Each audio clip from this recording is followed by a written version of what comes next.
Here is a comparison between Hume Band and Fitbit. Hume Band is actually good for tracking your emotional distress or your emotional stress. This is good for those people who actually want to track their mental health abilities and as well as their emotional health. This is actually good because it is very socialized being used. Next is the Fitbit. Now, Fitbit is actually a Google product.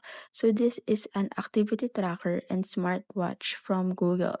So, as you can see, it has different designs. It can be rectangular, it can also be square, and it can also be circle. It depends on you what kind of Fitbit style that you wanted to purchase. So, this is just like a smartwatch that you can actually purchase. Now, here's a table for concise comparison. Hume Band is good for stress awareness and emotional analysis, while Fitbit is good for lifestyle fitness and user-friendly tracking. So if you're a beginner to smartwatch, you can actually go ahead and purchase Fitbit. But if you're already wanted to track your stress awareness, you can actually purchase Hume Band.